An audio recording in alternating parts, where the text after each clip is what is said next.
Welcome to AC 24/7. I'm Aaron Dean. In Florida, a longtime feud has ended violently. A woman accused of fatally shooting her neighbor is in custody.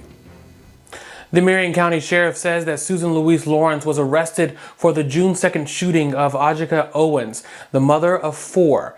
The longtime feud was over Owens' children playing outside. Lawrence had told police that she fired in self-defense after Owens tried to break down her door. But detectives established that the actions were not justifiable under Florida's Stand Your Ground law. She has been charged with manslaughter with a firearm, culpable negligence, battery, and 2 counts of assault. Now, Owens' family is calling for justice and changes to the state's Stand Your Ground law. Pamela Diaz stood next to her grandchildren on Monday and described how an ongoing fight between her family and a neighbor over children playing in a yard ended in a deadly shooting. My grandchildren's mother was shot and killed with her 9-year-old son standing next to her. She had no weapon. She posed no imminent threat to anyone. According to the family, 35-year-old Ajika Owens was killed trying to find out why a neighbor, who is white according to a police report, threw a pair of skates at Owens' children and called them the N-word and slaves. As a mother, the protector of her children, she wanted to know why this happened. The family's attorney called the shooting an, quote, unjustified killing and demanded the neighbor's arrest. She knocked on the door. When there was no answer, she simply replied, "I know you hear me." There was no altercation. At the time that was said, the shot rang, killing Miss Owens in front of her children. The sheriff in Marion County asked for patience, saying under Florida's Stand Your Ground law, investigators first have to determine whether the use of deadly force was justified or not before they can even make an arrest. I wish our shooter would have called us instead of taking actions into her own hands. Neighbors in the community just north of Orlando said the woman who shot Owens was known to other families. This woman has taunted all of our children in this neighborhood. The violent incident is the latest in a series of high-profile shootings by homeowners across the country. In April, a black teen was shot by a white homeowner after ringing the wrong doorbell in Kansas City, Missouri. And in North Carolina, a 6-year-old was shot after children retrieved a basketball that rolled into the shooter's yard. Ajika adored her children. She lived, eat, and breathe for them. They were her everything. And now, because of this senseless act, they are now without her. Gun violence was deadlier than ever in the U.S. in 2021. That's according to a new report from the Johns Hopkins Center for Gun Violence Solutions. It found that both gun-related homicides and suicides reached record levels last year. That's according to a new report from the Johns Hopkins Center for Gun Violence Solutions. It found that both gun-related homicides and suicides reached record levels last year. 2021 had nearly 49,000 total gun deaths. The 8% jump was the biggest single-year increase in 4 decades. The lead author blamed record gun sales and more permissive gun laws. A high school graduation in Richmond, Virginia ended in tragedy when police say a gunman opened fire, killing 2 people and wounding 5 others. Sadly, one of those killed an 18-year-old who just graduated. Laura Aguirre has the latest. I can't shake the image of him receiving CPR on the ground, still in his graduation gown. The emotional remembrance of an 18-year-old high school graduate, one of 2 people fatally shot shortly after a commencement ceremony Tuesday evening in Virginia. I shook his hand and wished him congratulations about 20 minutes before he died.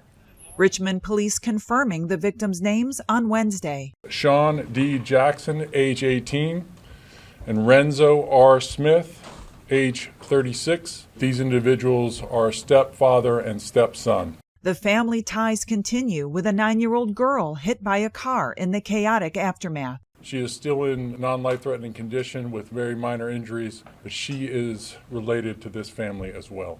The suspect, 19-year-old Amari Pollard, is in custody, held without bond. He was arraigned this morning in Richmond General District Court on 2 counts of second-degree murder. Police say this was not a random shooting, but a targeted attack. 4 other people are also recovering Wednesday from non-life-threatening injuries.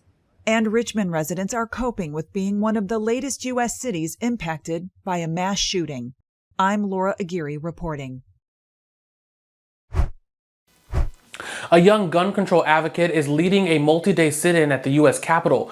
Samuel Schwartz and those joining him are demanding that Congress vote on a federal assault weapons ban. He says an AR-15 was used to kill his cousin in the 2018 Parkland, Florida school massacre. Schwartz says that his sit-in will continue rain or shine 23 hours a day for at least 1 week. New York City Public Schools has canceled all outdoor activities due to an air quality alert. That's because of smoke from Canadian wildfires wafting into the city. As a result, New York now has the world's worst air pollution of any major city. The air quality alert urges people to stay indoors. The orange haze of smoke is also covering many other parts of the Northeast and Mid-Atlantic regions. Well, the clock is ticking down on what could be a major strike that has the potential to affect millions of American households. Workers with UPS will vote to authorize a strike if their union does not reach a new contract by August 1st. The vote result will be announced on June 16th. If employees walk, it would be the largest work stoppage in U.S. history. UPS has 340,000 employees, and its union, the International Brotherhood of Teamsters, represents more than half of the workforce. UPS and the union began negotiations in April. The company says that it has reached an agreement on several major issues, but both sides are bargaining over pay increases, benefits, and better working conditions. There could soon be a major shift in how the world works, literally how the world works. And about half of the major global companies are planning to cut office space in the next 3 years. That's according to a survey of nearly 350 companies. This comes with the rise in remote and hybrid work, falling property values, and rising interest rates. American cities are projected to be the most impacted, led by San Francisco. Still, some mid-level and small companies are planning to grow their footprint over the next 3 years. How teens and tweens feel about their bodies can affect their mental health, and experts say that this time of year can be hard for anyone who struggles with the way that they look. Mandy Gaither has ways parents can promote positive body image this summer. As the weather warms up, shorts, swimsuits, and other summer clothing come out. For those who struggle with body image, this time of year can be hard. Adolescence is a period in which our bodies are growing and changing, and it's normal for teens to experience a little bit of that distress or self-consciousness that comes along with those changes. Social media with filtered pictures and videos can add to poor body image, says psychologist Erin McTiernan with Nationwide Children's Hospital. Kids can often be making comparisons to things that are just really unrealistic and unattainable. That's why McTiernan says not to focus on weight, instead zero in on overall health, being active in a way that's enjoyable, and eating a variety of foods throughout the day. Since kids can take their cues from adults, especially parents, McTiernan says it's also important to model positive body image. Finally, focus on all the positive traits and qualities in your child that have nothing to do with their appearance. It brings out that self-confidence in a way that can sometimes overshadow just what they look like on the surface. For Health Minute, I'm Mandy Gaither.